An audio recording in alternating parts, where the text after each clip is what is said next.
À travers la Bible, une série d'enseignements tirés de la Bible, préparée par le docteur Vernon McGee du ministère Through the Bible, produit par Transworld Radio.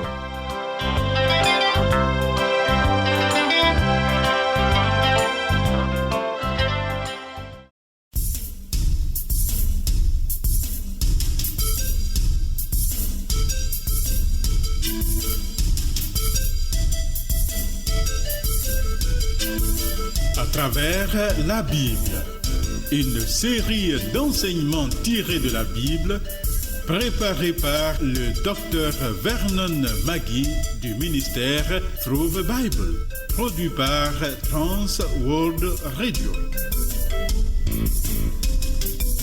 Réalisation Abdoulaye Sango, présentation Marcel Mondiou-Do. Bonne écoute à tous. Seigneur Jésus, je n'ai pas peur de te suivre sur le chemin en portant ma croix. Entre tes mains, j'abandonne tout avec bonheur. Emmanuel Mobitang est au contrôle du son. Que le Seigneur nous éclaire encore au cours de ces instants que nous allons passer à l'écoute de sa parole. Reçois là de tout ton cœur et sa bénédiction t'accompagnera. Pendant cet instant, Dieu, par sa parole, va t'interpeller. Réponds à sa voix si tu veux être son ami et recevoir d'autres instructions de sa part. Nous voulons prier avec toi et correspondre. Dans les précédents programmes, nous avons vu les preuves qui attestent que la Bible est la parole de Dieu. La première que nous avons relevée est sa préservation. La préservation de la Bible, sa sauvegarde merveilleuse. De quelle manière nous prouve-t-elle que la Bible est la parole authentique de Dieu? Amis, voici une parole qui, comme certaines autres paroles consignées de l'époque, qui ont toutes disparu, était également appelée à disparaître, car elle a été littéralement combattue. Au temps du prophète Jérémie, par exemple, le roi Joachim, fils du roi Josias, a brûlé le manuscrit de Jérémie. Et le Seigneur a ordonné à nouveau au prophète de mettre par écrit toutes les paroles qu'il lui avait dites. Ce que le prophète a fait. Comment, en fait, ce mauvais roi avait détruit le message de Jérémie? Quand il a entendu les paroles, le roi coupa le livre avec le canif du secrétaire et le jeta dans le feu du brasier où il fut entièrement consumé. Oui, c'est écrit en Jérémie chapitre 36, verset 23. El-Nathan, Delaja et Guémaria, de bons conseillers, ont insisté auprès de cet homme, de ce roi, de ne pas brûler le livre qui est unique. Cet homme n'a pas écouté. Et le roi l'a brûlé. Mais Dieu a permis que ce passage soit exactement réécrit. C'est formidable. C'est formidable. Il y a eu toujours beaucoup d'opposition à la Bible. Mais le livre saint, parole du Dieu vivant, a été préservé contre vent et marée. Tous les obstacles ont été vaincus. Tu vois, cela est une preuve palpable que la Bible est la parole de Dieu, le Dieu éternel, qui tient à la conserver pour l'humanité. Oh, ce n'est qu'un exemple. Il y en a de milliers et de milliers. La deuxième preuve qui atteste que la Bible est la parole de Dieu, la parole infaillible de Dieu, c'est l'appel de l'archéologie, c'est-à-dire l'archéologie, l'étude des civilisations. Les archéologues ont découvert de nombreuses confirmations de la véracité de la Bible. Ils ont trouvé par exemple que les murs de Jéricho sont tombés vraiment à l'époque de Josué. La découverte de manuscrits très anciens atteste que le texte de la Bible a été merveilleusement conservé au cours des siècles. Voilà. Quelle est la troisième preuve? Le troisième fait qui prouve que la Bible est la parole de Dieu est l'accomplissement littéral des prophéties. Oui, beaucoup de prophéties se sont accomplies. Tout ce qui est prophétique dans la Bible a connu son accomplissement. Oh, il ne reste qu'une portion qui attend à son tour l'accomplissement tel l'enlèvement de l'Église. L'enlèvement de l'Église qui va précéder la grande tribulation, puis le retour du Christ sur la terre. Il y a un autre fait qui atteste la véracité de la Bible. Et le quatrième fait qui atteste que la Bible est la parole de Dieu, c'est la réformation.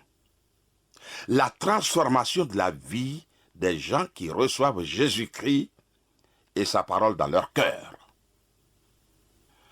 Tu verras quelqu'un qui mène une vie dépravée, livré à l'alcool, à tout produit nocif, dangereux, comme le tabac, la drogue, livré à la débauche, homme dangereux, mais, quand il reçoit Jésus dans sa vie, radicalement, sa vie est transformée et réglée. Et cet homme est réglé dans sa conduite par la puissance du Saint-Esprit. Cela dépasse l'entendement. L'homme pervers, méchant, devient aussitôt serviable et équilibré. Cela nous prouve que la Bible est véritablement la parole de Dieu, le Dieu créateur qui s'est réformé. Le cinquième fait qui atteste que la Bible est la parole de Dieu, c'est le témoignage. Le témoignage intérieur du Saint-Esprit dans le cœur du croyant. Oui, l'Esprit de Dieu parle et agit. Le Saint-Esprit pénètre dans le cœur de l'homme et le convainc qu'il est pécheur et a besoin de Dieu. Apprends, ami, qu'aucun pécheur ne peut jamais convaincre un autre pécheur d'aller à Dieu. Je répète qu'aucun pécheur ne peut jamais convaincre un autre pécheur d'aller à Dieu. Il faut l'action de Dieu. Il faut l'action du Saint-Esprit, de Dieu lui-même, pour pousser le pécheur à chercher la voie du salut. Oui, l'Esprit de Dieu fait ce profond travail dans le cœur de l'homme et lui apprend que la Bible est véritablement la parole vivante de Dieu. Le cœur de l'homme, dès lors, devient docile et reçoit complètement cette parole et se fonde désormais en elle. Une telle personne ne peut plus jamais retourner aux choses de ce monde. Quand on lui dirait, par exemple, que la Bible peut être contestée, elle n'y croira plus jamais et ne sera point surprise par une quelconque découverte, car le Saint-Esprit l'a totalement convaincu.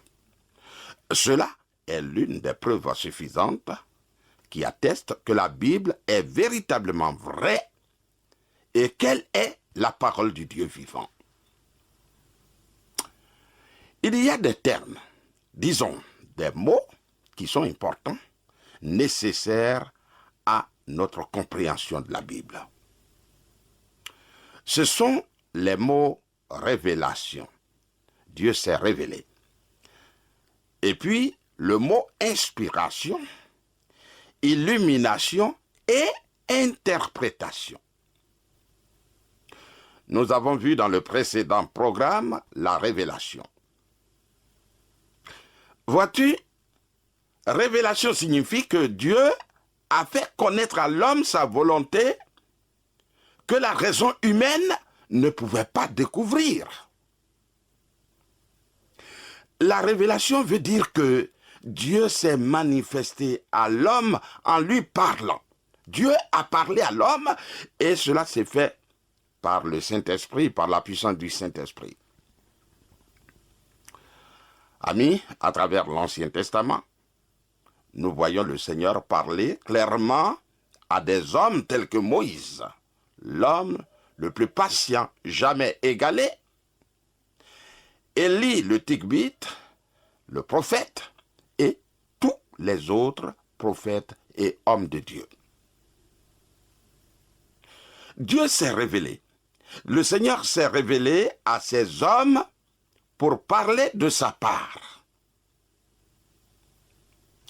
Ensuite, dans le Nouveau Testament, Dieu nous a parlé, c'est-à-dire qu'il s'est révélé à nous par l'intermédiaire du Seigneur Jésus-Christ lui-même. Dieu fait homme, puis à travers ses apôtres tels que Pierre, à qui Jésus a confié un message surtout pour les circoncis, c'est-à-dire les Juifs, puis à Paul, pour nous autres peuples appelés gentils.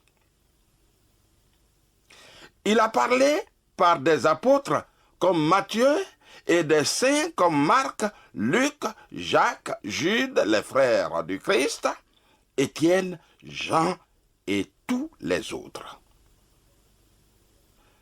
Tout homme a besoin de communication, cher ami. Nous ne pouvons pas rester sans communiquer. La communication est tellement importante que l'on a créé les lettres pour correspondre, le téléphone, l'Internet et tous ses composants, de sorte qu'on appelle le monde un village planétaire. Nous cherchons à communiquer nos sentiments.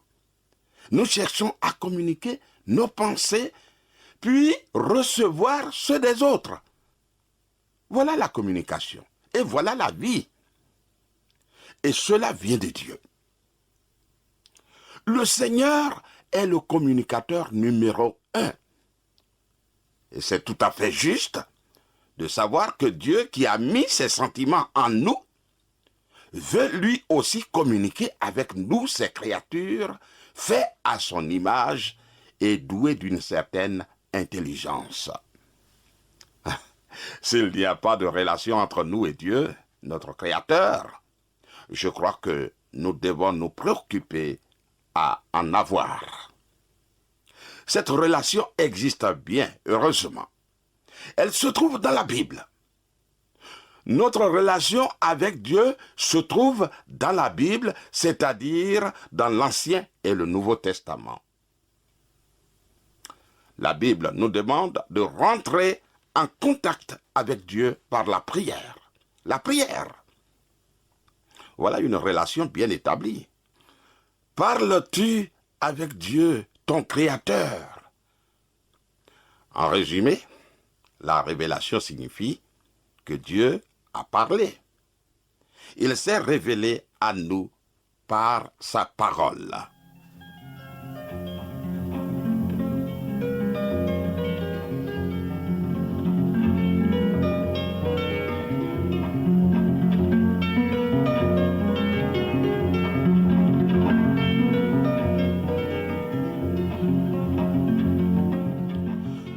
Nous avons vu 4 termes, 4 mots dont nous devrons comprendre le sens pour profiter des bienfaits de la Bible. Nous avons vu le premier qui est le mot révélation. Il nous reste à voir le mot inspiration, illumination et interprétation. Pour être béni par la parole de la Bible, il faut comprendre la Bible. Il faut comprendre cette parole. L'homme a intérêt à y consacrer du temps. Combien nous nous préoccupons de notre bien-être, et c'est tout à fait juste. Mais que dit le Seigneur? Que dit Dieu? Il affirme que l'homme ne vivra pas de pain seulement, mais de toute parole qui sort de la bouche de Dieu. Prêtes-tu attention à la parole de Dieu, à la parole qui sort de sa bouche? Rappelons-nous que le mot révélation nous dit que Dieu a parlé à l'homme. Le Seigneur a parlé à l'homme. L'inspiration signifie que la parole révélée a été écrite sous le contrôle du Saint-Esprit. L'illumination signifie que le Saint-Esprit vient en nous et éclaire notre esprit afin qu'on comprenne la parole de Dieu. Puis l'interprétation qui concerne l'homme est la façon de comprendre cette parole et de la traduire selon notre compréhension. Maintenant, voyons à présent le deuxième mot qui est l'inspiration.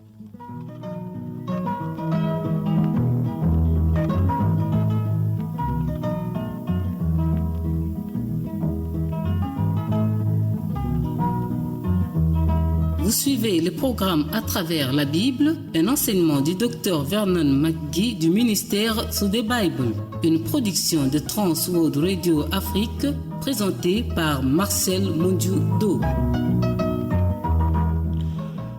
Alors, nous étudions la Bible. Je voudrais rappeler, avant de voir l'inspiration, cette pensée au sujet de la Bible. Il est dit, la Bible contient la pensée de Dieu, la condition de l'homme, le chemin du salut, la perdition des pécheurs, le bonheur des croyants. Ces doctrines sont saintes, ces préceptes sont obligatoires, ces histoires sont vraies et ces décisions immuables. Lisez la Bible afin de devenir sage. Croyez la Bible afin d'être sauvé. Obéissez à la Bible afin d'être saint. Elle est une lumière pour vous éclairer, une nourriture pour vous soutenir et une consolation pour vous encourager. La Bible est la carte du voyageur, le bâton du marcheur, la boussole du navigateur. Dans ce livre, le paradis est retrouvé, le ciel est ouvert, l'enfer est dévoilé. Christ est le sujet central de la Bible. Notre bien-être est son but immédiat et la gloire de Dieu son but ultime. La Bible devrait remplir notre mémoire, diriger notre cœur et conduire nos pieds. Lisez la Bible souvent, lentement et avec prière. La Bible vous a été donnée pour la vie ici-bas, mais elle subsistera pour toujours. Elle confère la responsabilité la plus grande, récompense l'étude la plus ardue et condamnera tous ceux qui se moquent de son message sacré. Amis, cette pensée est à retenir. Maintenant, voyons l'inspiration. L'inspiration signifie que la révélation de Dieu, c'est-à-dire sa parole, a été écrite sous le contrôle du Saint-Esprit. Cela est très important. Qu'est-ce que le Seigneur Jésus a dit à propos de l'Esprit de Dieu? À la fin de son ministère, il a rassemblé les 12 et leur a dit, là, dans cette chambre haute, « J'ai encore beaucoup de choses à vous dire, mais vous ne pouvez les porter maintenant. Quand le consolateur sera venu, l'Esprit de vérité, il vous conduira dans toute la vérité, car il ne parlera pas de lui-même, mais il dira tout ce qu'il aura entendu et il vous annoncera les choses à venir. Il me glorifiera parce qu'il prendra de ce qui est à moi et qu'il vous l'annoncera. » C'est écrit dans l'évangile de Jean au chapitre 16, précisément du verset 12 au verset 15. Tu vois, le ministère de l'Esprit de Dieu que le Christ a envoyé, c'est de nous convaincre et de nous conduire dans toute la vérité. C'est lui qui éclaire à notre esprit ce qui est de Dieu. Son rôle, c'est de nous amener à posséder toute la vérité de Christ et de sa parole. C'est pourquoi le Saint-Esprit a veillé sur chaque mot, de sorte que la Bible tout entière est la parole de Dieu pour toi et pour moi.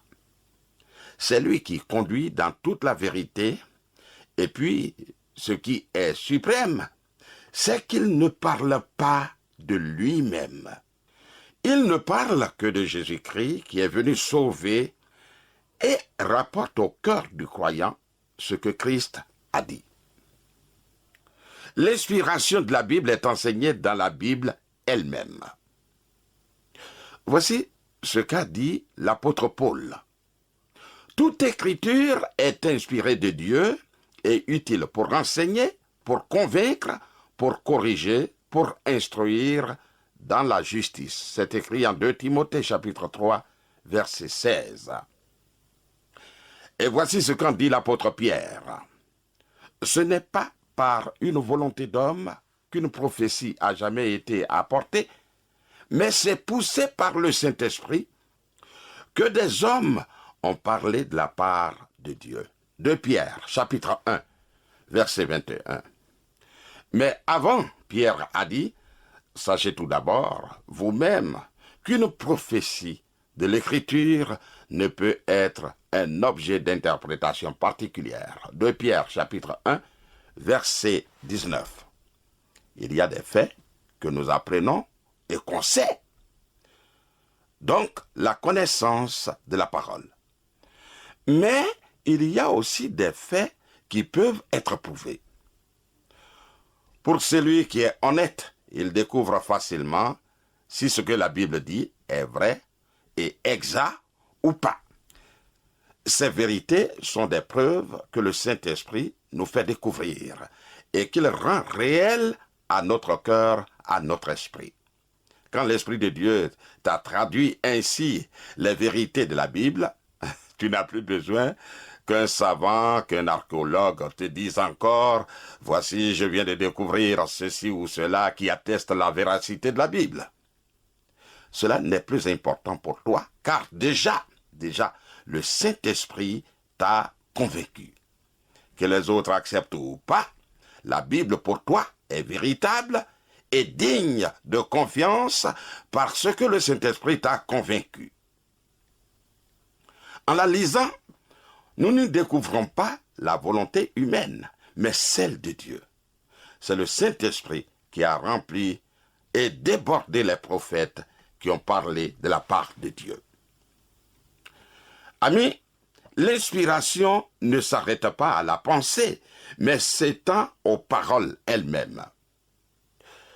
D'ailleurs, des pensées ne peuvent exister sans des paroles, de même que la musique ne peut exister sans des notes, ni des calculs sans des chiffres. De plus, les paroles des prophètes dans l'Ancien Testament étaient les paroles de Dieu, tout comme les paroles des apôtres dans le Nouveau Testament. C'est pourquoi le Seigneur Jésus-Christ lui-même cite l'Ancien Testament en disant « Dieu dit ». Bien sûr, chaque phrase de la Bible n'est pas elle-même une parole de Dieu. certaines phrases ont été prononcées par Satan.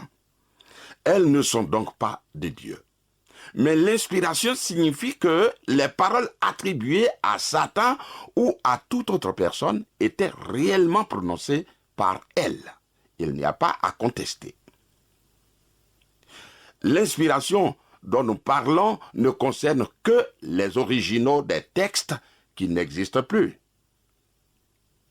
Mais les grands nombres de copies très anciens permettent de s'assurer que le texte a été transmis avec une très grande exactitude. Seules quelques erreurs de copistes, erreurs d'ailleurs faciles à reconnaître et à corriger, ont glissé dans les copies. Mais ces différences minimes ne rendent pas douteux le sens d'une phrase de la Bible. Irénée, père de l'Église au IIe siècle, déclara ceci: « Les Écritures sont parfaites car elles sont la parole de Dieu inspirée par l'Esprit de Dieu. » Au Ve siècle, Augustin s'exprima ainsi: « Inclinons-nous devant les saintes Écritures qui ne peuvent ni se tromper, ni nous tromper. » Au XIXe siècle, le grand prédicateur Spurgeon déclara: « Je ne peux jamais douter de l'inspiration de chaque mot de la Bible, car je vois constamment comment Dieu bénit des âmes au moyen du moindre détail du texte. » Un pluriel au lieu d'un singulier, par exemple. Apprenons à lire la Bible et lisons-la, elle donne la vie. Que le Seigneur te bénisse. Pour réécouter les programmes, rendez-vous sur le site web de À travers la Bible, ttb.twr.org. Cliquez sur les langues en haut à gauche et sélectionnez la langue française. Vous pouvez écouter les programmes d'aujourd'hui ou même des programmes antérieurs sur le site web ttb.twr.org. Pour réécouter les programmes, rendez-vous sur le site web de À travers la Bible, ttb.twr.org. Cliquez sur les langues en haut à gauche et sélectionnez la langue française. Vous pouvez écouter les programmes d'aujourd'hui ou même des programmes antérieurs sur le site web ttb.twr.org.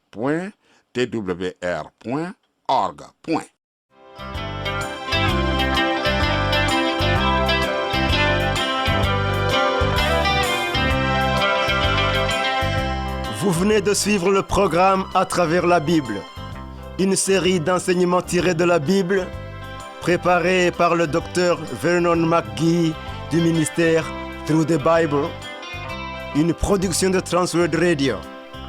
Visitez-nous à l'adresse suivante: Transworld Radio Burundi, Rohero, avenue de la JRR, numéro 27, Bujumbura. Vous pouvez aussi nous contacter via WhatsApp, SMS, appel au numéro 71 650 650. Email twrburundi@gmail.com. YouTube, Facebook, Twitter, TWR Burundi.